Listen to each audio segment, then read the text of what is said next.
नमस्कार। नयागढ़ जिल्लार किछि खबर सह आंचलिक संवाद विभागर प्रस्तुति आजिर जिल्ला हालचाल कार्यक्रम। पंचायतीराज और पानीय जल जोगाण मंत्री रविनारायण नायक जगन्नाथଙ୍କ आदिपीठ कंटिलो गस्तरे आसी श्री नीलमाधव को दर्शन करथिले। एही अवसर में श्री नायक नीलमाधव मंदिरर दयाणा बगीचारे वृक्षरोपण करथिले। परे मंदिर परिसर में आयोजित सफाई कार्यक्रम में जोगदे सफाई करथिले। कार्यक्रम में खंडपड़ा विधायक दुष्मंत कुमार स्वाई, मालकानगिरी विधायक नरसिंह माडकामी एवं महाकालपड़ा विधायक दुर्गा प्रसाद नायक प्रमुख जोगदेइथिले। ए संपर्क में मंत्री रविनारायण नायक कहिथिले, रक्षणाबेक्षण सहित आहुरी उन्नत करने समस्त चिंतन आवश्यकता अच्छी। किछि दिन आगु महामहिम राष्ट्रपति भी आसी ओडिशा सरकार कल्पना जे आगामी दिन में आम ओडिशा को ऊर्धक जदि नेबा कहले आमर जो ऐतिह्य अच्छी, आमर जो परंपरा, आम संस्कृति भितर जो ऐतिह्य लुचि रही पुनर्जीवित कले ओडिशा विकसित हो पारे। वरिष्ठ नागरिक तीर्थयात्रा योजन नयागढ़ जिलार 119 जन तीर्थयात्री को नहीं जाउथिबा बस को पताका देखाई पुरी सांसद डॉक्टर संबित पात्र शुभारंभ करथिले। ब्रह्मपुरु स्वतंत्र रेल रे एही तीर्थयात्री माने अयोध्या एवं वाराणसी परिदर्शन रे जाइथिले। उद्घाटन कार्यक्रम में कंधमाल सांसद सुकांत कुमार पाणिग्राही, पूर्वतन सांसद प्रत्युषा राजेश्वरी सिंह, जिलापाल अक्षय सुनील अग्रवाल प्रमुख जोग देइथिले। ए संपर्क में पुरी सांसद डॉक्टर संबित पात्र कहिसेंति, 5 राति 6 दिन तीर्थ यात्रा ये गोटे बहुत बड़ अनुभूति दब, आशीर्वाद दब, महाप्रभु का दर्शन हम आउ पुरी अंचल माने गोटे तीर्थ क्षेत्र आ गोटे तीर्थ क्षेत्र को जाउछंती।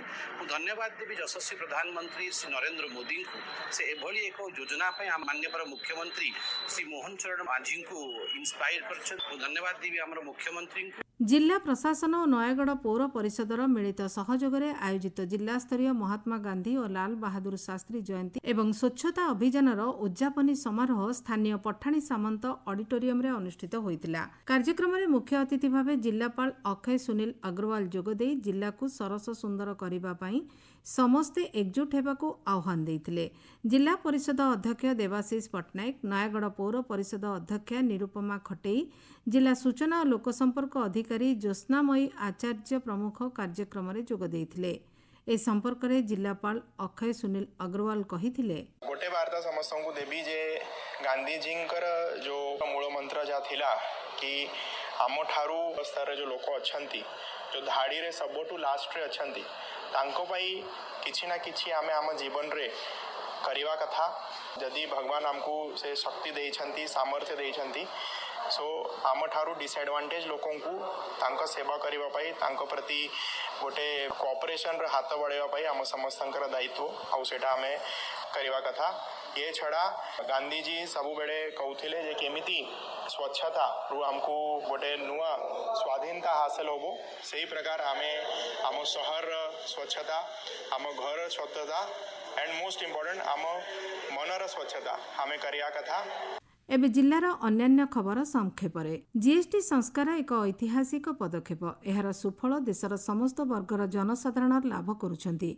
एही अवसर में नयागढ़ में बीजेपी पक्षर आयोजित सांबादिक सम्मेलन में कंधमाल सांसद सुकांत कुमार पाणिग्राही, खंडपड़ा विधायक दुष्मंत कुमार स्वाई, बीजेपी जिला सभापति तापस रंजन मार्था प्रमुख जोगदे केन्द्र सरकारक एभली जनाभिमुखी पदक्षेप को स्वागत करथिले। जिलापालଙ୍କ सम्मेलनी कक्षरे बेटी बचाओ बेटी पढ़ाओ संपर्क में एक जिला स्तरीय कार्यक्रम अनुष्ठित होइतिला। कार्यक्रम में जिला आईन सेवा प्राधिकरण सचिव अंजलि माछखंड अतिथि भाव जोगदे बेटी बचाओ बेटी पढ़ाओ उपरे आलोचना करने सहित जिले में भ्रूण हत्या किभली नहेब ताहा उपरे गुरुत्वारोप करथिले।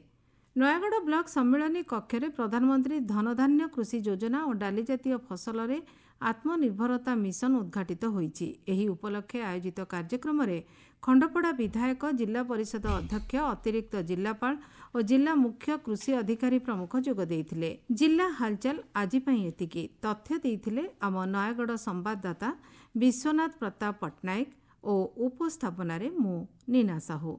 आसंता काली जिला हालचाल रे सुनिबे नुआपड़ा जिला संपर्क रे।